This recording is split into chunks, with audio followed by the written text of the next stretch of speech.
ਸਾਰਿਆਂ ਨੂੰ ਜੈ ਯਿਸੂ ਮਸੀਹ ਦੀ। ਮਸੀਹ ਵਿੱਚ ਪਿਆਰੇ ਭਰਾਵੋ ਤੇ ਭੈਣੋ, ਅਸੀਂ ਬਹੁਤ ਹੀ ਖੁਸ਼ਨਸੀਬ ਹਾਂ ਜੋ ਪ੍ਰਭੂ ਨੇ ਅੱਜ ਦਾ ਦਿਨ ਸਾਡੀ ਜ਼ਿੰਦਗੀ ਵਿੱਚ ਬਖਸ਼ਿਆ ਹੈ ਕਿ ਕੁਝ ਪਲ ਕੁਝ ਸਮਾਂ ਇਸ ਵੀਡੀਓ ਦੁਆਰਾ ਤੁਹਾਡੇ ਨਾਲ ਬਿਤਾ ਕੇ ਅਤੇ ਤੁਹਾਡੇ ਰੂਬਰੂ ਅਸੀਂ ਕਰ ਸਕੀਏ ਕਿ ਕਿਵੇਂ ਸਾਡੀ ਪਿਆਰੀ ਮਾਂ ਮਰੀਅਮ ਸਾਡੇ ਰੋਜ਼ਾਨਾ ਜ਼ਿੰਦਗੀ ਵਿੱਚ ਕੰਮ ਕਰਦੀ ਹੈ। ਜਿਵੇਂ ਮਸੀਹ ਵਿੱਚ ਪਿਆਰਿਓ, ਜਿਵੇਂ ਅਸੀਂ ਸ਼ੁਰੂ ਤੋਂ ਦੇਖਦੇ ਆ ਰਹੇ ਹਾਂ ਕਿ ਪਿਆਰੀ ਮਾਂ ਮਰੀਅਮ ਖੁਦਾ ਦੀ ਮਾਂ ਤੋਂ ਲੈ ਕੇ ਵੱਖ-ਵੱਖ ਵਿਸ਼ਿਆਂ ਤੇ ਅਸੀਂ ਚਰਚਾ ਕਰਦੇ ਆਏ ਹਾਂ ਅਤੇ ਸੁਣਦੇ ਆਏ ਹਾਂ ਕਿਵੇਂ ਸਾਡੀ ਪਿਆਰੀ ਮਾਂ ਮਰੀਅਮ ਸਵਰਗ ਦੂਤਾਂ ਦੀ ਮਾਂ ਹੈ, ਸਵਰਗ ਦੀ ਮਹਾਰਾਣੀ ਹੈ ਔਰ ਪਰਿਵਾਰਾਂ ਦੀ ਮਹਾਰਾਣੀ ਹੈ। ਜਿਵੇਂ ਕੱਲ ਅਸੀਂ ਸੁਣਿਆ ਸੀ ਕਿ ਸਾਡੀ ਪਿਆਰੀ ਮਾਂ ਮਰੀਅਮ ਪਰਿਵਾਰਾਂ ਦੀ ਮਹਾਰਾਣੀ ਹੈ ਅਤੇ ਕਿਵੇਂ ਉਹ ਪਰਿਵਾਰਾਂ ਵਿੱਚ ਕੰਮ ਕਰਦੀ ਹੈ, ਕਿਵੇਂ ਉਹ ਪਰਿਵਾਰਾਂ ਵਿੱਚ ਆਪਣੇ ਬੇਟੇ ਅੱਗੇ ਸਿਫਾਰਿਸ਼ ਕਰਦੀ ਹੈ, ਸਾਡੀਆਂ ਵੱਖ-ਵੱਖ ਪਰੇਸ਼ਾਨੀਆਂ ਨੂੰ, ਮੁਸ਼ਕਿਲਾਂ ਨੂੰ ਆਪਣੇ ਬੇਟੇ ਕੋਲ ਲੈ ਕੇ ਜਾਂਦੀ ਹੈ ਅਤੇ ਸਾਡੇ ਪਰਿਵਾਰਾਂ ਵਿੱਚ, ਸਾਡੇ ਘਰਾਂ ਵਿੱਚ ਸ਼ਾਂਤੀ ਲੈ ਕੇ ਆਉਂਦੀ ਹੈ। ਠੀਕ ਉਸੇ ਤਰ੍ਹਾਂ ਅੱਜ ਦਾ ਵਿਸ਼ਾ ਸਾਡੀ ਪਿਆਰੀ ਮਾਂ ਮਰੀਅਮ ਉਹ ਸਵਰਗ ਦੀ ਅਤੇ ਧਰਤੀ ਦੀ ਮਹਾਰਾਣੀ ਹੈ। ਸੋ ਆਓ ਅਸੀਂ ਦੇਖਦੇ ਹਾਂ ਕਿਵੇਂ ਸਾਡੀ ਪਿਆਰੀ ਮਾਂ ਮਰੀਅਮ ਸਵਰਗ ਅਤੇ ਧਰਤੀ ਦੀ ਮਹਾਰਾਣੀ ਹੈ ਅਤੇ ਕਿਵੇਂ ਉਹ ਸਾਨੂੰ ਆਪਣੇ ਪਿਆਰ ਦੇ ਨਾਲ, ਆਪਣੇ ਫਜ਼ਲ ਦੇ ਨਾਲ ਭਰਪੂਰ ਕਰਦੀ ਹੈ। ਹਰ ਰੋਜ਼ ਦੀ ਤਰ੍ਹਾਂ ਸਾਡੇ ਪਿਆਰੇ ਫਾਦਰ ਵਿਆਨੀ ਜੀ ਸਾਡੇ ਇਸ ਛੋਟੇ ਜਿਹੇ ਪ੍ਰੋਗਰਾਮ ਵਿੱਚ ਮੌਜੂਦ ਹਨ। ਸੋ ਆਓ ਅਸੀਂ ਉਹਨਾਂ ਤੋਂ ਸੁਣਦੇ ਹਾਂ ਕਿਵੇਂ ਸਾਡੀ ਪਿਆਰੀ ਮਾਂ ਮਰੀਅਮ ਸਵਰਗ ਅਤੇ ਧਰਤੀ ਦੀ ਮਹਾਰਾਣੀ ਹੈ। ਵੈਲਕਮ ਫਾਦਰ ਜੀ। ਧੰਨਵਾਦ ਬ੍ਰਦਰ ਸਟੀਫਨ ਜੀ। ਤੁਸੀਂ ਸੰਖੇਪ ਰੂਪ ਦੇ ਵਿੱਚ मई 1 तारीख तो लेकर आज 29 तारीख तक जिन्हें भी विषादी उत्ते मां मरियम के बारे विचारिया है, मन चिंतन किया है, थोड़े सामने रखिया है। प्यारियों, असीं उन्हां सारियां नूं याद करते हुए धन्नवाद करते हाँ। इन्हां दिनां दे राही तुसीं मां मरियम दे नाल मिलकर प्रभु दे अगे दुआ की है। तुहाडी सारे मनोकामनाओं नूं प्रभु पूरियां करे। मां मरियम हमेशा तुहाडे नाल रह कर तुहाडी अगुवाई करते रहे। जी हाँ प्यारियों, अज दा विशा जिवें ब्रदर स्टीफन ने दसिया है कि मां मरियम धरती अते आसमान दी महारानी है। जी हाँ प्यारियों, कलसिया दे विच वख-वख भेदां दे उत्ते मन चिंतन करते आ रहे हाँ। खुशी दे भेद, दुख दे भेद, महिमा दे भेद। महिमा दे भेद विचों आखिरी पंचवां भेद असी तन कुआरी मरियम सुग विच ताज मिलना, ਉਹਦੇ ਬਾਰੇ ਅਸੀਂ सोच विचार करते हाँ, मन चिंतन करते हाँ। प्यारियों, ਤੁਹਾਨੂੰ मैं याद दिलाਉਂਦਾ हाँ कि किस तरह मैं पहले ਤੁਹਾਨੂੰ आखिया है कि वे मां मरियम ਨੂੰ ਅਸੀਂ महारानी आखਦੇ हाँ। क्यों? ਅਸੀਂ ਵੇਖਿਆ ਹੈ ਉਹਦਾ ਪਿਆਰਾ ਬੇਟਾ ਯਿਸੂ ਮਸੀਹ ਕੁੱਲ ਦੁਨੀਆ ਦਾ ਬਾਦਸ਼ਾਹਾਂ ਦਾ ਬਾਦਸ਼ਾਹ ਮਹਾਰਾਜਾ, ਇਹਦੇ ਕਾਰਨ ਉਹਦੀ ਮਾਂ ਨੂੰ ਅਸੀਂ ਮਹਾਰਾਣੀ ਪੁਕਾਰਦੇ ਹਾਂ। बेटा महाराजा है, बादशाह का बादशाह है, इसलिए ओदी मां नूं असी महारानी आखदे हां। जी हाँ प्यारियों, जिस तरह प्रभु यीशु मसीह अपने मुक्तिदाई का मान इस धरती विच जारी रखिया है, वो इस धरती का महाराजा सी अते वो स्वर्ग दी भी महाराजा है। इसलिए जद उस महाराजा इस धरती विच अपने कम काज किया है, वो कम ये है स्वर्ग दियां खुशियां, स्वर्ग दी सारी खुशियां इस धरती विच लियाउण दे लई घोषणा की है। इसलिए वो आखदा है स्वर्ग दा राज तुहाडे नेड़े आ गया है, पछताव करो, ईमान अंजलू ते ईमान लियाओ। जी हाँ प्यारियों, इसलिए जब ये बादशाह महाराजा प्रभु यीशु ने इस धरती विच रहकर सारियां दे लई अगुवाई किया है, उस स्वर्ग राज विच शामिल होने लई, उस बादशाही विच शामिल होने लई अगुवाई की है। इसलिए जो महाराज दे नाल मिलकर मां मरियम ਉਹਦੀ ਸੇਵਾ ਕੀਤੀ ਹੈ। ਪ੍ਰਭੂ ਯਿਸੂ ਮਸੀਹ ਦੇ ਕੰਮ ਕਾਜ ਵਿੱਚ ਉਹ ਸ਼ਾਮਿਲ ਹੋਈ ਹੈ। ਉਹ ਕੰਮ ਹੈ ਮੁਕਤੀਦਾਈ ਕੰਮ ਹੈ। ਅਸਾਂ ਸਾਰਿਆਂ ਨੂੰ ਮੁਕਤੀ ਦੇ ਵੱਲ ਸਾਨੂੰ ਅਗਵਾਈ ਕੀਤੀ ਹੈ।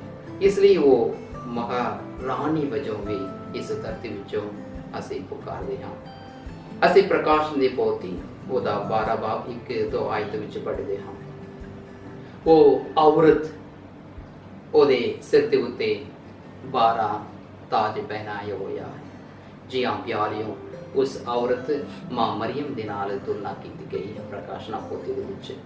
ਜੀ ਹਾਂ ਪਿਆਰਿਓ, ਉਹ ਮਾਂ ਧਰਤੀ ਦੇ ਵਿੱਚ ਵੀ ਮਹਾਰਾਣੀ ਹੈ, ਕਿਉਂ ਜੋ ਉਹ ਪਾਤਸ਼ਾਹ ਪ੍ਰਭੂ ਯਿਸੂ ਮਸੀਹ ਦੇ ਨਾਲ ਜੁੜੀ ਹੋਈ ਹੈ, ਉਹਦੀ ਮਾਂ ਹੈ। ਨਾਲ ਵੀ ਅਸੀਂ ਸਾਰੇ ਜਾਣ ਤੋਂ ਪਹਿਲਾਂ ਹੀ ਉਹ ਜਿਸਮ ਸਮੇਂ ਦੇ ਵਿੱਚ ਸੁਖ ਵਿੱਚ ਉਠਾਈ ਹੋਈ ਹੈ ਮਾਂ ਮਰੀਮ। ਇਸ ਲਈ ਉਹ ਆਪਣੇ ਪਿਆਰੇ ਬੇਟੇ ਯਿਸੂ ਮਸੀਹ ਦੇ ਨਾਲ ਸੱਜੇ ਹੱਥ ਵਿੱਚ ਬੈਠੀ ਹੋਈ ਹੈ ਅਤੇ ਉਤੋਂ ਤੋਂ ਉਹ ਅਸਾਂ ਸਾਰਿਆਂ ਦੇ ਲਈ ਦੁਆ ਕਰਦੀ ਰਹਿੰਦੀ ਹੈ। ਇਸ ਲਈ ਉਹ ਸੁਖ ਦੀ ਵੀ ਮਹਾਰਾਣੀ ਹੈ। ਜੀ ਹਾਂ ਪਿਆਰਿਓ, ਅਸੀਂ ਸੰਤ ਮਤੀ ਦੀ ਅੰਜਲ ਉਹਦਾ 25 ਬਾਬ ਆਇਤ 31 ਤੋਂ ਲੈ ਕੇ 40 ਤੱਕ ਅਸੀਂ ਪੜ੍ਹਦੇ ਹਾਂ ਕਿ ਕਿਸ ਤਰ੍ਹਾਂ ਕੌਮਾਂ ਦਾ ਦਿਨ ਹੋਵੇਗਾ। ਕਿਆਮਤ ਦੇ ਦਿਨ ਸੱਜੇ ਅਤੇ ਖੱਬੇ ਹੱਥ ਖੜੇ ਹੋਣ ਦੀ ਵਰਦਾਨ ਉਹਨਾਂ ਲੋਕਾਂ ਨੇ ਸੱਜੇ ਹੱਥ ਰਹਿਣ ਦੀ ਖੜੇ ਹੋਣ ਦੀ ਵਰਦਾਨ ਮਿਲੇਗਾ ਜਿਹੜੇ ਲੋਕ ਨੇ ਚੰਗੇ ਭਲੇ ਕਾਰਜ ਕੀਤੇ ਨੇ। ਜਿਹੜੇ ਲੋਕ ਖੱਬੇ ਹੱਥ ਵਿੱਚ ਹੈ ਉਹ ਪ੍ਰਭੂ ਨੂੰ ਨਾ ਵੇਖਿਆ, ਪ੍ਰਭੂ ਦੇ ਲੋਕਾਂ ਨੂੰ ਅਤੇ ਉਹਨਾਂ ਦੀਆਂ ਸੁਖ ਦੀ ਜੋ ਵੀ ਕੰਮ ਹੈ ਉਹਦੇ ਲਈ ਇਹ ਕੰਮ ਨਹੀਂ ਕੀਤਾ ਹੈ। ਉਹ ਕਦੇ ਵੀ ਪ੍ਰਭੂ ਨੂੰ ਨਾ ਵੇਖਿਆ, ਪ੍ਰਭੂ ਦੇ ਕੰਮਾਂ ਤੋਂ ਦੂਰ ਹੋ ਗਏ ਨੇ। ਬਹੁਤ ਸਾਰੇ ਖੂਬੀਆਂ ਉਹਨਾਂ ਨੂੰ ਦਿੱਤਾ ਗਿਆ, ਲੇਕਿਨ ਕਦੇ ਵੀ ਉਹ ਛੋਟੇ ਭੈਣ ਭਰਾ ਨੂੰ ਵੀ ਨਾ ਵੇਖਦੇ ਹੋਏ, ਉਹਨਾਂ ਨੂੰ ਮਦਦ ਨਾ ਦਿੰਦੇ ਹੋਏ ਆਪਣੇ ਰਾਹ ਵਿੱਚ ਚਲੇ ਹੋਇਆ ਹੈ। ਜੀ ਹਾਂ ਪਿਆਰਿਓ, ਜਦ ਅਸੀਂ ਇਸ ਮਤੀ ਦੀ ਅੰਜਲ 25 ਆਇਤ ਵਿੱਚ ਅਸੀਂ ਪੜ੍ਹਦੇ ਹਾਂ, ਜੋ ਆਖਰੀ ਦਿਨ ਵਿੱਚ ਪ੍ਰਭੂ ਯਿਸੂ ਆਪਣੀ ਤਾਕਤ ਵਿੱਚ ਬੈਠਣਗੇ ਅਤੇ ਸਾਰਿਆਂ ਨੂੰ ਉਸ ਕਿਆਮਤ ਦੇ ਦਿਨ ਉਹ ਨਿਆਂ ਕਰਨ ਵਾਲਾ ਖੁਦਾ ਹੈ। ਉਸ ਵੇਲੇ ਮਾਂ ਮਰੀਮ ਵੀ ਉਹਦੇ ਪ੍ਰਭੂ ਯਿਸੂ ਮਸੀਹ ਦੇ ਨਾਲ ਬੈਠੇਗੀ। ਇਸ ਲਈ ਪਿਆਰਿਓ, ਅਸੀਂ ਵੀ ਆਪਣੇ ਆਪਣੇ ਕੰਮਾਂ ਦੇ ਰਾਹੀ ਸਾਨੂੰ ਵੀ ਨਿਆਂ ਕਰਨ ਵਾਲਾ ਪ੍ਰਭੂ ਹੈ। ਇਸ ਲਈ ਉਸ ਮਾਂ ਮਰੀਮ ਨੂੰ ਅਸੀਂ ਵੇਖਿਆ ਹੈ, ਉਹ ਸ਼ੀਸ਼ੇ ਨਿਆਂ ਹੁੰਦੇ। ਜੀ ਹਾਂ ਪਿਆਰਿਓ, ਉਹ ਵੀ ਆਪਣੇ ਪਿਆਰੇ ਬੇਟੇ ਯਿਸੂ ਮਸੀਹ ਦੇ ਨਾਲ ਮਿਲ ਕੇ ਸਾਨੂੰ ਵੀ ਨਿਆਂ ਕਰਨ ਵਾਲੀ ਮਾਂ ਹੈ। ਜੀ ਹਾਂ ਪਿਆਰਿਓ, ਅਸੀਂ ਪਾਪੀ ਕਿਉਂ ਨਾ ਹੋ, ਜਦ ਅਸੀਂ ਆਪਣੇ ਪਾਪਾਂ ਦੇ ਲਈ ਮਾਫੀ ਮੰਗੀਏ, ਜ਼ਰੂਰ ਮਾਂ ਮਰੀਮ ਸਾਡੇ ਲਈ ਆਪਣੇ ਪਿਆਰੇ ਬੇਟੇ ਯਿਸੂ ਮਸੀਹ ਕੋਲੋਂ ਦੁਆ ਕਰੇਗੀ ਅਤੇ ਸਾਨੂੰ ਸੱਜੇ ਹੱਥ ਵਿੱਚ ਬੈਠਣ ਦੀ ਸਾਨੂੰ ਆਰਾਮ ਮਿਲੇਗਾ। ਅਸੀਂ ਖੁਦਾ ਦੇ ਸੰਤਾਨ ਹੋਣ ਦੀ ਵਰਦਾਨ ਬਖਸ਼ੇਗਾ। ਆਓ ਪਿਆਰਿਓ, ਇਸ ਲਈ ਇਸ ਮਾਂ ਮਰੀਮ ਨੂੰ ਅਸੀਂ ਧਰਤੀ ਅਤੇ ਸੁਖ ਦੀ ਮਹਾਰਾਣੀ ਵਜੋਂ ਅਸੀਂ ਪੁਕਾਰਦੇ ਹਾਂ। ਬਹੁਤ ਸਾਰੇ ਸੰਤ ਲੋਕ ਇਸ ਵਿਸ਼ਾ ਦੇ ਉੱਤੇ ਮਨ ਚਿੰਤਨ ਪਾਇਆ ਹੈ। ਖਾਸ ਤੌਰ ਤੇ ਸੰਤ ਇਫਰਾਹਿਮ ਜੋ ਪੂਰਬ ਦੇ ਧਰਮ ਵਿਦਵਾਨ ਨੇ, ਉਹ ਹਮੇਸ਼ਾ ਇਸ ਦੇ ਉੱਤੇ ਇਸ ਵਿਸ਼ਾ ਦੇ ਉੱਤੇ ਬਹੁਤ ਜ਼ੋਰ ਪਾਇਆ ਹੈ ਕਿ ਜੇਕਰ ਇਹ ਮਾਂ ਖੁਦਾ ਦੀ ਮਾਂ ਹੁੰਦੇ, ਇਸ ਲਈ ਇਸ ਮਾਂ ਨੂੰ ਅਸੀਂ ਨਾ ਕੇਵਲ ਇਸ ਧਰਤੀ ਦੀ ਰਾਣੀ ਵਜੋਂ, ਉਹ ਸਗੋਂ ਉਹ ਕੁੱਲ ਦੁਨੀਆ ਦਾ ਮਹਾਰਾਜਾ ਮੁਕਤੀਦਾਤੇ ਦੀ ਮਾਂ ਉਸ ਸਰੂਪ ਵਿੱਚ ਵੀ ਸ਼ਾਮਿਲ ਹੋ ਕੇ ਅਸੀਂ ਸਾਰੇ ਲਈ ਕਿ ਮਹਾਰਾਣੀ ਵਜੋਂ ਸਿਫਾਰਿਸ਼ ਕਰਦੇ ਰਹਿੰਦੀ ਹੈ ਮੁਕਤੀ ਦੇ ਕੰਮਾਂ ਦੇ ਲਈ। ਆਓ ਪਿਆਰਿਓ, ਇਸ ਗੱਲ ਨੂੰ ਮਨ ਦੇ ਵਿੱਚ ਰੱਖਦੇ ਹੋਏ ਆਓ ਅੱਜ ਸਾਡੇ ਇਸ ਪੈਨਲ ਡਿਸਕਸ਼ਨ ਦੇ ਵਿੱਚ ਦੋ ਫਾਦਰ ਲੋਕ ਹਾਜ਼ਰ ਨੇ। ਆਓ ਉਹਨਾਂ ਵੇਖੀਏ। ਅਤਿ ਸਤਿਕਾਰਯੋਗ ਫਾਦਰ ਸਹਾਇ ਤਦਿਉਸ ਸਾਡੇ ਇਸ ਹੋਲੀ ਟ੍ਰਿਨਿਟੀ ਰੀਜਨਲ ਮੈਰਿਜ ਸੈਂਟਰ ਦੇ ਡਾਇਰੈਕਟਰ ਨੇ। ਪੋਪ ਸਾਹਿਬ ਵੱਲੋਂ ਨਿਯੁਕਤ ਕੀਤੇ ਇਹ ਮਹਾਨ ਸ਼ਖਸ ਅਸਾਂ ਸਾਰਿਆਂ ਦੇ ਲਈ ਸਿੱਖਿਆ ਜੋ ਕਲੀਸਿਆ ਸਾਨੂੰ ਦਿੰਦੀ ਹੈ, ਉਸ ਤੋਂ ਉਹ ਪ੍ਰੇਰਨਾ ਪਾਉਂਦੇ ਹੋਏ ਤੁਹਾਡੇ ਕੋਲ ਆ ਰਹੇ ਨੇ ਆਪਣੇ ਵਿਸ਼ਾ ਨੂੰ ਪ੍ਰਗਟ ਕਰਨ ਲਈ। ਉਹਨਾਂ ਨੂੰ ਅਸੀਂ ਜੀ ਆਨ ਆਖਦੇ ਹੋਏ ਫਾਦਰ ਜੀ ਨੂੰ ਅਸੀਂ ਤਹਿ ਦਿਲੋਂ ਧੰਨਵਾਦ ਕਰਦੇ ਹਾਂ ਕਿ ਪ੍ਰਭੂ ਉਹਨਾਂ ਨੂੰ ਵੀ ਆਪਣੀ ਆਸ਼ੀਸ਼ ਨਾਲ ਭਰਪੂਰ ਕਰੇ, ਤਾਂ ਜੋ ਆਉਣ ਵਾਲਾ ਪ੍ਰੋਹਿਤ ਜੋ ਸੈਮੀਨਾਰ ਵਿੱਚ ਪੜ੍ਹ ਰਹੇ ਨੇ ਔਰ ਕੁਝ ਸਾਲ ਤੋਂ ਬਾਅਦ ਉਹ ਵੀ ਪ੍ਰੋਹਿਤਾਈ ਜ਼ਿੰਦਗੀ ਵਿੱਚ ਅੱਗੇ ਵਧਣੇ ਵਾਲੇ ਨੇ। ਪ੍ਰਭੂ ਫਾਦਰ ਜੀ ਨੂੰ ਆਪਣੀ ਆਸ਼ੀਸ਼ ਨਾਲ ਭਰਪੂਰ ਕਰੇ। ਮਾਂ ਮਰੀਮ ਦੀ ਸਿਫਾਰਿਸ਼ ਦੇ ਕੇ ਦੁਆ ਕਰਾਂਗੇ, ਮਾਂ ਮਰੀਮ ਇਹਨਾਂ ਨੂੰ ਵੀ ਬਹੁਤ ਸਾਰੀ ਖੂਬੀਆਂ ਔਰ ਨਾਲ ਭਰਪੂਰ ਕਰੇ, ਤਾਂ ਜੋ ਆਪਣੀ ਸੇਵਾਕਾਈ ਕੰਮਾਂ ਦੇ ਰਾਹ ਹੀ ਇੱਕ ਆਦਰਸ਼ ਪ੍ਰੋਹਿਤ ਰੂਪ ਵਿੱਚੋਂ ਪ੍ਰਭੂ ਉਹਨਾਂ ਨੂੰ ਅੱਗੇ ਵਧਣ ਦੀ ਕਿਰਪਾ ਬਖਸ਼ੇ। ਮਾਂ ਮਰੀਮ ਇਹਨਾਂ ਦੀ ਸਹਾਇਤਾ ਪ੍ਰਦਾਨ ਕਰੇ। ਆਓ ਫਾਦਰ ਸਗਾਈ ਸੁਤਦਿਸ ਨੂੰ ਅਸੀਂ ਸੁਣੀ।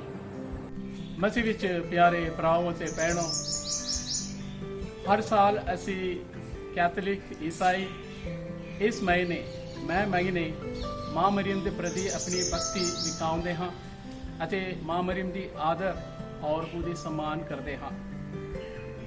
ਤੇ ਇਸ ਮਹੀਨੇ ਵਿੱਚ ਅਸੀਂ ਖਾਸ ਤੌਰ ਤੇ ਮਾਂ ਮਰੀਮ ਦੇ ਗੁਣ ਦੇ ਬਾਰੇ ਮਨਨ ਚਿੰਤਨ ਕਰਦੇ ਹਾਂ।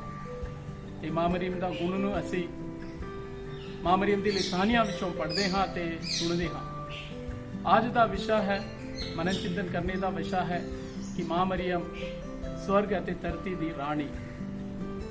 ਪ੍ਰਕਾਸ਼ ਪੋਥੀ ਵਿੱਚੋਂ ਅਸੀਂ ਪੜ੍ਹਦੇ ਹਾਂ ਅਧਿਆਇ 12 ਤੇ ਪਦਸੰਖਿਆ 1 ਵਿੱਚ ਪੜ੍ਹਦੇ ਹਾਂ ਕਿ ਸਵਰਗ ਵਿੱਚ ਇੱਕ ਔਰਤ ਦਿਖਾਈ ਦਿੱਤੀ ਜੋ ਸੂਰਜ ਦਾ ਵਸਤਰ ਪਹਿਨੀ ਹੋਈ ਸੀ ਅਤੇ ਉਹਦੇ ਪੈਰੋਂ ਥੱਲੇ ਚੰਦਰਮਾ ਸੀ ਅਤੇ ਉਹਦੇ ਸਿਰ ਉੱਤੇ 12 ਤਾਰਾਂ ਵਾਲਾ ਇੱਕ ਮੁਕਟ ਪਹਿਨਾ ਹੋਇਆ ਸੀ।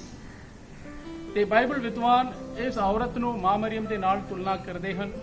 ਇਹਦਾ ਮਤਲਬ ਮਾਂ ਮਰੀਮ ਨੂੰ ਇੱਕ ਰਾਣੀ ਦੇ ਰੂਪ ਵਿੱਚ ਬਾਈਬਲ ਵਿੱਚ ਪ੍ਰਸਤੁਤ ਕੀਤਾ ਗਿਆ ਹੈ। ਅਗਰ ਅਸੀਂ ਪੁਰਾਣੇ ਨਿਯਮ ਨੂੰ ਪੜ੍ਹ ਕੇ ਦੇਖਾਂਗੇ ਕਿ ਜਦ ਰਾਜਾ ਸੁਲੇਮਾਨ ਸ਼ਾਸਨ ਕਰਦਾ ਸੀ ਕਿ ਰਾਜਾ ਸੁਲੇਮਾਨ ਆਪਣੀ ਮਾਂ ਬੇਸ਼ਬਾ ਨੂੰ ਰਾਣੀ ਦਾ ਪਦ ਦਿੱਤਾ ਸੀ ਅਤੇ ਉਹਨਾਂ ਨੂੰ ਮੁਕਟ ਪਹਿਨਾ ਹੋਇਆ ਸੀ ਅਤੇ ਉਹਨਾਂ ਦੇ ਸੁਲੇਮਾਨ ਦੇ ਸੱਚੇ ਪਾਸੇ ਉਹ ਬੈਠੇ ਸੀ ਅਤੇ ਲੋਕ ਆਪਣੀ ਗਿਣਤੀਆਂ ਰਾਣੀ ਦੇ ਜ਼ਰੀਏ ਆਪਣੇ ਰਾਜਾ ਦੇ ਕੋਲ ਲੈ ਕੇ ਜਾਂਦੇ ਸਨ। ਤੋ ਇਹਦਾ ਮਤਲਬ ਕਿ ਬਾਈਬਲ ਵਿੱਚ ਇੱਕ ਮਾਂ ਨੂੰ ਇੱਕ ਰਾਣੀ ਦਾ ਸਨਮਾਨ ਦਿੱਤਾ ਗਿਆ ਹੈ। ਉਸੇ ਤਰ੍ਹਾਂ ਮਾਂ ਮਰੀਮ ਨੂੰ ਸਵਰਗ ਵਿੱਚ ਉਠਾਇਆ ਗਿਆ ਤੇ ਉਹਨਾਂ ਨੂੰ ਰਾਣੀ ਦਾ ਪਦ ਦਿੱਤਾ ਗਿਆ ਹੈ। ਤੇ ਇਸ ਲਈ ਮਾਂ ਮਰੀਮ ਨੂੰ ਸਵਰਗ ਦਾ ਰਾਣੀ ਅਸੀਂ ਕਹਿੰਦੇ ਹਾਂ। ਸਾਥ ਹੀ ਅਸੀਂ ਜਾਣਦੇ ਹਾਂ ਕਿ ਯਿਸੂ ਮਸੀਹ ਨੂੰ ਜੋ ਇਸ ਧਰਤੀ ਅਤੇ ਆਸਮਾਨ ਦੀ ਰਾਜਾ ਹੈ, तो जरूर माँ मरियम इस धरती ਅਤੇ स्वर्ग ਦਾ ਰਾਣੀ ਹੈ। तो आइए ਅਸੀਂ ਆਪਣੇ ਮਿੰਨਤਾਂ ਨੂੰ ਅਰਜ਼ਾਂ ਨੂੰ ਮਾਂ ਮਰੀਮ ਦੇ ਜ਼ਰੀਏ ਪ੍ਰਭੂ ਦੇ ਕੋਲ ਲੈ ਆਈਏ ਅਤੇ ਮਾਂ ਮਰੀਮ ਦੀ ਵਜ੍ਹਾ ਸੇ ਪ੍ਰਭੂ ਵੱਲੋਂ ਅਸੀਂ ਆਸ਼ੀਸ਼ਾਂ ਹਾਸਲ ਕਰੀਏ। ਆਮੀਨ। ਫਾਦਰ ਫੈਲਿਕਸ ਜੀ ਜੋ ਪੈਰਿਸ਼ ਪ੍ਰੀਸਟ ਨੇ ਸੈਕਰਡ ਹਾਰਟ ਚਰਚ ਕੰਨੇ ਤੋਂ ਜਲੰਧਰ ਡਾਇਸਿਸ ਆਪਣੇ ਵਿਚਾਰਾਂ ਨੂੰ ਪ੍ਰਗਟ ਕਰਨਗੇ ਕਿਸ ਤਰ੍ਹਾਂ ਮਾਂ ਮਰੀਮ ਸਵਰਗ ਅਤੇ ਧਰਤੀ ਦੀ ਮਹਾਰਾਣੀ ਹੈ। ਆਓ ਪਿਆਰਿਓ ਫਾਦਰ ਜੀ ਨਾਲ ਦਿਲੋਂ ਧੰਨਵਾਦ ਕਰਦੇ ਹਾਂ। ਜਦ ਅਸੀਂ ਫਾਦਰ ਨੂੰ ਫੋਨ ਕਰਕੇ ਪੁੱਛਿਆ ਫਾਦਰ ਜੀ ਤੁਹਾਡਾ ਜੀ ਵਿਸ਼ਾ ਹੈ, ਸਾਡੇ ਦਰਸ਼ਕਾਂ ਨੂੰ ਤੁਸੀਂ ਇਸ ਮਾਂ ਮਰੀਮ ਦੇ ਬਾਰੇ ਦੱਸਣਾ ਹੈ। ਉਹ ਬੜੀ ਖੁਸ਼ੀ ਦੇ ਨਾਲ ਜੀ ਹਾਂ ਕਹਿੰਦੇ ਹੋਏ ਅੱਜ ਸਾਡੇ ਇਸ ਪੈਨਲ ਡਿਸਕਸ਼ਨ ਵਿੱਚ ਹਾਜ਼ਰ ਨੇ। ਉਹਨਾਂ ਨੂੰ ਤਹਿ ਦਿਲੋਂ ਧੰਨਵਾਦ ਕਰਦੇ ਹਾਂ। ਫਾਦਰ ਨੂੰ ਪ੍ਰਭੂ ਆਪਣੀ ਆਸਥਾ ਦੇ ਨਾਲ ਸੌਂਪੀ ਔਰ ਆਸ਼ੀਸ਼ ਮੰਗੀ। ਮਾਂ ਮਰੀਮ ਦੀ ਸਿਫਾਰਿਸ਼ ਰਾਹੀਂ ਉਹਨਾਂ ਨੂੰ ਬਹੁਤ ਸਾਰੇ ਵਰਦਾਨ ਮਿਲੇ ਤਾਂ ਜੋ ਉਹ ਵੀ ਬੜੀ ਖੁਸ਼ੀ ਦੇ ਨਾਲ ਸਵਰਗ ਦੀਆਂ ਅੰਜਲ ਨੂੰ ਉਹ ਵੀ ਲੋਕਾਂ ਤੱਕ ਪਹੁੰਚਾਵੇ। ਪ੍ਰਭੂ ਯਿਸੂ ਮਸੀਹ ਵਿੱਚ ਪਿਆਰੇ ਭਰਾਓ ਤੇ ਭੈਣੋ, ਸਾਨੂੰ ਯਿਸੂ ਅਸੀਂ ਮਈ ਮਹੀਨੇ ਦੇ ਵਿੱਚ ਹਾਂ ਤੇ ਮਈ ਮਹੀਨਾ ਮਾਂ ਮਰੀਮ ਨੂੰ ਸਮਰਪਣ ਮਹੀਨਾ ਹੈ। ਅਸੀਂ ਪਾਕ ਮਾਂ ਕਲੀਸਿਆ ਦੀ ਰਵਾਇਤ ਦੇ ਵਿੱਚ ਪੜ੍ਹਦੇ ਹਾਂ ਔਰ ਸਾਨੂੰ ਸਿਖਾਇਆ ਗਿਆ ਹੈ ਕਿ ਮਾਂ ਮਰੀਮ ਨੂੰ ਬਹੁਤ ਸਾਰੇ ਟਾਈਟਲਸ ਦੇ ਨਾਲ, ਬਹੁਤ ਸਾਰੇ ਚਿੰਨ੍ਹਾਂ ਦੇ ਨਾਲ ਸਨਮਾਨਿਤ ਕੀਤਾ ਗਿਆ ਹੈ ਔਰ ਮਾਂ ਮਰੀਮ ਨੂੰ ਬਹੁਤ ਸਾਰੀਆਂ ਪਦਵੀਆਂ ਦੇ ਨਾਲ ਸਨਮਾਨਿਤ ਕੀਤਾ ਗਿਆ ਹੈ। ਅਸੀਂ ਮਾਂ ਮਰੀਮ ਦੀਆਂ ਲਤਾਨੀਆਂ ਵਿੱਚ ਪੜ੍ਹਦੇ ਹਾਂ, ਮਾਂ ਮਰੀਮ ਸਵਰਗ ਤੇ ਧਰਤੀ ਦੀ ਮਹਾਰਾਣੀ। ਅੱਜ 1 ਮਿੰਟ ਵਾਸਤੇ ਅਸੀਂ ਇਹਦੇ ਉੱਤੇ ਚਰਚਾ ਕਰਦੇ ਹਾਂ। ਪਾਕ ਮਾਂ ਕਲੀਸਿਆ ਦੀ ਰਵਾਇਤ ਸਾਨੂੰ ਸਿਖਾਉਂਦੀ ਹੈ ਔਰ ਨਾਲ ਹੀ ਨਾਲ ਜਦੋਂ ਅਸੀਂ ਪ੍ਰਕਾਸ਼ ਦੀ ਪੋਥੀ ਵਿੱਚ ਪੜ੍ਹਦੇ ਹਾਂ ਤਾਂ ਉਹਦੇ ਵਿੱਚ ਅਸੀਂ ਪੜ੍ਹਦੇ ਹਾਂ ਉਹਦੇ 12ਵੇਂ ਅਧਿਆਇ ਦੇ ਵਿੱਚ ਕਿ ਖੁਦਾ ਨੇ ਮਾਂ ਮਰੀਮ ਨੂੰ ਸਵਰਗ ਤੇ ਧਰਤੀ ਦੀ ਮਹਾਰਾਣੀ ਦਾ ਤਾਜ ਪਹਿਨਾਇਆ। ਜਦੋਂ ਅਸੀਂ ਰੋਜ਼ਰੀ ਪੜ੍ਹਦੇ ਹਾਂ ਮਹਿਮਾ ਦੇ ਭੇਤਾਂ ਦੇ ਵਿੱਚ ਵੀ ਅਸੀਂ ਮਾਂ ਮਰੀਮ ਨੂੰ ਸਮਰਪਣ ਜਿਹੜੇ 2 ਖਾਸ ਭੇਦ ਹਨ, ਮਹਿਮਾ ਦਾ ਚੌਥਾ ਤੇ 5ਵਾਂ ਭੇਦ। 5ਵੇਂ ਭੇਦ ਦੇ ਵਿੱਚ ਅਸੀਂ ਵੇਖਦੇ ਹਾਂ ਕਿ ਮਾਂ ਮਰੀਮ ਨੂੰ ਸਵਰਗ ਤੇ ਧਰਤੀ ਦੀ ਮਹਾਰਾਣੀ ਦਾ 12 ਤਾਰਿਆਂ ਦਾ ਤਾਜ ਪਹਿਨਾਇਆ ਗਿਆ ਔਰ ਪ੍ਰਕਾਸ਼ ਦੀ ਪੋਥੀ ਦੇ ਵਿੱਚ ਅਸੀਂ ਪੜ੍ਹਦੇ ਹਾਂ ਕਿਸ ਤਰ੍ਹਾਂ ਖੁਦਾਵੰਦ ਨੇ ਉਹਨਾਂ ਨੂੰ ਸਵਰਗ ਤੇ ਧਰਤੀ ਦੀ ਮਹਾਰਾਣੀ ਦਾ ਤਾਜ ਪਹਿਨਾਇਆ। ਜੇ ਅਸੀਂ ਆਮ ਤੌਰ ਤੇ ਵੀ ਸੋਚੀਏ, ਜੇਕਰ ਸਾਡਾ ਪ੍ਰਭੂ ਯਿਸੂ ਮਸੀਹ ਸੱਚਮੁੱਚ ਸਾਡਾ ਬਾਦਸ਼ਾਹ ਹੈ, ਜੇਕਰ ਸਾਡਾ ਪ੍ਰਭੂ ਯਿਸੂ ਮਸੀਹ ਸੱਚਮੁੱਚ ਖੁਦਾਵੰਦ ਦੁਨੀਆ ਦਾ ਮੁਕਤੀਦਾਤਾ ਹੈ ਤੇ ਦੁਨੀਆ ਦਾ ਕਰਤਾ ਹੈ, ਬਣਾਉਣ ਵਾਲਾ ਹੈ, ਤਾਂ ਫਿਰ ਇਹ ਕਿਵੇਂ ਹੋ ਸਕਦਾ ਸੀ ਕਿ ਉਹ ਆਪਣੀ ਪਿਆਰੀ ਮਾਂ ਨੂੰ ਇਸ ਦੁਨੀਆ ਵਿੱਚ ਛੱਡ ਦਿੰਦਾ। ਇਹ ਕਲੀਸਿਆ ਦਾ ਵਿਸ਼ਵਾਸ ਹੈ ਕਿ ਪ੍ਰਭੂ ਨੇ ਉਸ ਨੂੰ ਸੱਚਮੁੱਚ ਸਰੀਰ ਅਤੇ ਆਤਮਾ ਦੇ ਨਾਲ ਜਿੰਦਾ ਕਰਕੇ ਆਪਣੇ ਵਾਂਗ ਉਹਨਾਂ ਨੂੰ ਸਵਰਗ ਵਿੱਚ ਲੈ ਗਏ। ਤੇ ਸਵਰਗ ਦੇ ਵਿੱਚ ਜ਼ਰੂਰ ਖੁਦਾ ਨੇ, ਜੇ ਉਹ ਸਾਡਾ ਨਿਆਂ ਕਰਤਾ ਰਾਜਾ ਹੈ, ਜੇਕਰ ਉਹ ਸਾਡਾ ਬਾਦਸ਼ਾਹ ਹੈ ਜੋ ਨਿਆਂ ਕਰਦਾ ਹੈ ਤਾਂ ਕਰਨ ਦੇ ਲਈ ਅੰਤਮ ਦਿਨ ਆਵੇਗਾ ਤੇ ਉਹ ਸਾਡੀ ਮਾਂ ਜਿਹੜੀ ਹੈ ਉਹ ਮਹਾਰਾਣੀ ਹੈ। ਇਸ ਲਈ ਪਾਕ ਕਲੀਸਿਆ ਸਿਖਾਉਂਦੀ ਹੈ ਕਿ ਖੁਦਾਵੰਦ ਦੀ ਮਾਂ ਸਾਡੀ ਮਾਂ ਹੈ ਔਰ ਖੁਦਾਵੰਦ ਦੀ ਮਾਂ ਸਾਰੀ ਕਲੀਸਿਆ ਦੀ ਮਾਂ ਹੈ। ਖੁਦਾਵੰਦ ਦੀ ਮਾਂ ਸਾਰੀ ਖਲਕਤ ਦੀ ਮਾਂ ਹੈ। ਖੁਦਾਵੰਦ ਦੀ ਮਾਂ ਸਰਗ ਤੇ ਧਰਤੀ ਦੀ ਮਾਂ ਹੈ। ਇਸ ਲਈ ਸਾਨੂੰ ਹਮੇਸ਼ਾ ਹੀ ਮਾਂ ਮਰੀਮ ਦੀ ਇੱਜ਼ਤ ਕਰਦੇ ਰਹਿਣਾ ਚਾਹੀਦਾ ਹੈ। ਜਦੋਂ ਜਦੋਂ ਅਸੀਂ ਮਾਂ ਮਰੀਮ ਦੀ ਸਿਫਾਰਿਸ਼ ਮੰਗਦੇ ਹਾਂ ਤਾਂ ਜ਼ਰੂਰ ਸਾਡੀ ਸਿਫਾਰਿਸ਼ ਉਹ ਆਪਣੇ ਪਿਆਰੇ ਬੇਟੇ ਦੇ ਅੱਗੇ ਕਰਦੀ ਹੈ, ਕਿਉਂਕਿ ਮਾਂ ਮਰੀਮ ਹਮੇਸ਼ਾ ਆਪਣੇ ਬੇਟੇ ਦੇ ਨਾਲ ਹੈ। ਜੀ ਹਾਂ ਪਿਆਰਿਓ, ਇਹਨਾਂ ਦੋਨਾਂ ਫਾਦਰ ਦੀਆਂ ਜੋ ਮਨਨ ਚਿੰਤਨ ਅਤੇ ਮਾਂ ਮਰੀਮ ਦੇ ਪ੍ਰਤੀ ਪਿਆਰ ਅਤੇ ਉਹਨਾਂ ਦੇ ਗਿਆਨ ਨੂੰ ਤੁਸੀਂ ਪਾ ਰਹੇ ਹੋ ਔਰ ਉਹਨਾਂ ਦੀ ਜ਼ਿੰਦਗੀ ਵੀ ਇੱਕ ਉਦਾਹਰਨ ਹੈ। ਆਓ ਪਿਆਰਿਓ, ਇਹਨਾਂ ਦੇ ਲਈ ਦੁਆ ਕਰਦੇ ਹੋਈਏ ਅੱਜ ਦਾ ਜੋ ਪੈਨਲ ਡਿਸਕਸ਼ਨ ਨੂੰ ਸਮਾਪਤ ਕਰਦੇ ਹੋਈਏ ਈਸ਼ਵਰ ਦੇ ਅੱਗੇ ਦੁਆ ਕਰੀਏ, ਮਾਂ ਮਰੀਮ ਹਮੇਸ਼ਾ ਇਹਨਾਂ ਦੇ ਨਾਲ ਰਹਿ ਕਰ ਇਹਨਾਂ ਦੀ ਵੀ ਅਗਵਾਈ ਕਰੇ। ਧੰਨਵਾਦ ਫਾਦਰ ਜੀ, ਤੁਸੀਂ ਬਹੁਤ ਹੀ ਵਧੀਆ ਤਰੀਕੇ ਦੇ ਨਾਲ ਸਾਡੇ ਦਰਸ਼ਕਾਂ ਨੂੰ ਸਮਝਾਇਆ ਹੈ, ਦੱਸਿਆ ਹੈ ਕਿ ਕਿਵੇਂ ਸਾਡੀ ਪਿਆਰੀ ਮਾਂ ਮਰੀਮ ਧਰਤੀ ਅਤੇ ਸਵਰਗ ਦੀ ਮਹਾਰਾਣੀ ਹੈ। ਇਹ ਕਿਸੇ ਆਦਮੀ ਦੀ ਜ਼ਬਾਨੀ ਨਹੀਂ ਹੈ, ਬਲਕਿ ਖੁਦਾ ਦਾ ਪਵਿੱਤਰ ਵਚਨ ਸਾਨੂੰ ਦੱਸਦੀ ਹੈ ਕਿ ਕਿਵੇਂ ਪਿਆਰੀ ਮਾਂ ਮਰੀਮ ਆਪਣੇ ਜਿਸਮ ਸਮੇਤ ਸਵਰਗ ਵਿੱਚ ਉਠਾਈ ਗਈ ਅਤੇ ਸਵਰਗ ਰਾਜ ਵਿੱਚ ਪ੍ਰਭੂ ਯਿਸੂ ਮਸੀਹ ਦੇ ਕੋਲ ਉਹਨਾਂ ਦੇ ਨਾਲ ਰਹਿੰਦੀ ਹੈ। ਸੱਚਮੁੱਚ ਪਿਆਰੇ ਭਰਾਵੋ ਤੇ ਭੈਣੋ, ਜਿਵੇਂ ਅਸੀਂ ਅੱਜ ਸਾਡੇ ਦੋ ਸਰੋਤਿਆਂ ਤੋਂ ਸੁਣਿਆ ਹੈ ਕਿ ਕਿਵੇਂ ਪਿਆਰੀ ਮਾਂ ਮਰੀਮ ਸਵਰਗ ਤੇ ਧਰਤੀ ਦੀ ਮਹਾਰਾਣੀ ਹੈ, ਠੀਕ ਉਸੇ ਤਰ੍ਹਾਂ ਅੱਜ ਸਾਨੂੰ ਵੀ ਜ਼ਰੂਰਤ ਹੈ ਆਪਣੇ ਵਿਸ਼ਵਾਸ ਨੂੰ, ਆਪਣੇ ਈਮਾਨ ਨੂੰ ਮਜ਼ਬੂਤ ਕਰਨ ਦੀ ਕਿ ਸਾਡੀ ਪਿਆਰੀ ਮਾਂ ਮਰੀਮ ਸੱਚਮੁੱਚ ਧਰਤੀ ਅਤੇ ਸਵਰਗ ਦੀ ਮਹਾਰਾਣੀ ਹੈ। ਸੋ ਪਿਆਰਿਓ, ਆਓ ਅਸੀਂ ਆਪਣੇ ਆਪ ਨੂੰ ਉਸ ਪਿਆਰੀ ਮਾਂ ਮਰੀਮ ਦੇ ਹੱਥਾਂ ਵਿੱਚ ਸੌਂਪਦੇ ਹੋਏ ਇੱਕ ਪ੍ਰਣ ਲਈਏ ਕਿ ਅਸੀਂ ਆਪਣੇ ਘਰਾਂ ਵਿੱਚ ਬੈਠ ਕੇ ਹਰ ਰੋਜ਼ ਪਵਿੱਤਰ ਰੋਜ਼ਰੀ ਦਾ ਜਾਪ ਕਰੀਏ। ਉਸ ਪਵਿੱਤਰ ਰੋਜ਼ਰੀ ਦਾ ਜਾਪ ਕਰਦੇ ਹੋਏ ਆਪਣੀ ਪਿਆਰੀ ਮਾਂ ਮਰੀਮ ਦੇ ਨਾਲ ਅਸੀਂ ਆਪਣੇ ਆਪ ਨੂੰ ਜੋੜੀਏ, ਤਾਂ ਜੋ ਸਾਡੀ ਪਿਆਰੀ ਮਾਂ ਮਰੀਮ ਸਾਡੇ ਜੀਵਨ ਵਿੱਚ ਖੁਸ਼ੀਆਂ ਲਿਆਵੇ ਅਤੇ ਆਪਣੇ ਪਿਆਰੇ ਬੇਟੇ ਪ੍ਰਭੂ ਯਿਸੂ ਮਸੀਹ ਦੇ ਨਾਲ ਸਾਡਾ ਮੇਲ ਕਰਾਉਣ ਵਿੱਚ ਸਾਡੀ ਮਦਦ ਕਰੇ, ਸਾਡੀ ਸਹਾਇਤਾ ਕਰੇ। ਸਾਰਿਆਂ ਨੂੰ ਜੈ ਯਿਸੂ ਮਸੀਹ।